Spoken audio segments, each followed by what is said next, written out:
kerana demikian mari sama-sama nyanyi kira dua usahakan bersaleh, usahakan berdapat di doa kita tengok sehingga huruf akhirat baik mati kita tengok kan di menuan ku itu nak tu bahkan kalau mati kan kamu lagi pakang kemah gini nyo yang paling yang diharapkan baiknya lagi nyo.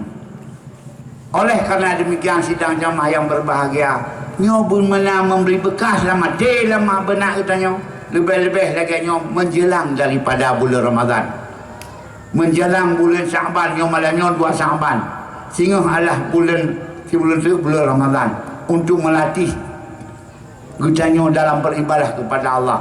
Dengan ibadah kepada Allah juga ibadah sesama manusia dalam koridor hukum-hukum Allah dengan akhlakul karimah, akhlak yang god nyo sinokuh timbulnya suatu kebaikan dunia dan akhirat.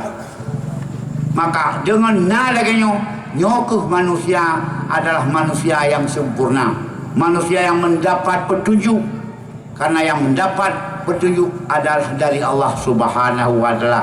Dengan kita mendekatkan diri dengan ilmu dan jika terbaik tersangka anak mantang yang perlu proses pendidikan soal sendiri demikian sih. Anak kita didik majikan yang saleh, kita nyopun wujud orang yang saleh. Arti saleh adalah mangkama bihuquqillah wa huquqil ibad. Orang yang selalu mengerjakan tugas dengan Allah dan tugas dengan manusia, itu namanya orang saleh. Kon takun orang saleh orang cepat. Kon takun orang saleh itu orang kejak hae geblut. Arti orang saleh dengan Allah, kewajiban Allah pun dilaksanakan, kewajiban manusia pun dilaksanakan. Ibadah dilaksanakan kepada Allah dengan manusia pikir baik setengah-setengah dengan Allah God, semayang God, puasa God, tapi dengan manusia hana God.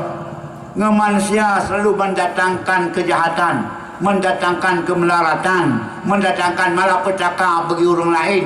Udip kenyal lagi udip maban malapetaka, udip lagi udip jeladang membawa bahaya kepada God.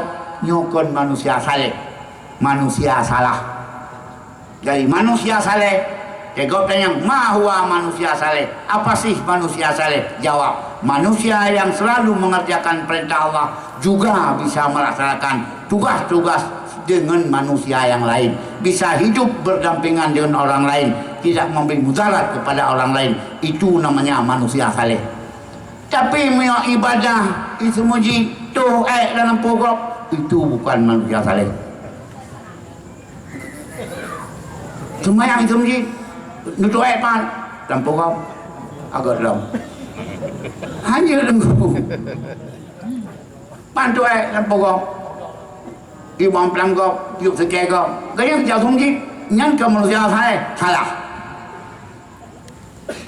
isinya kena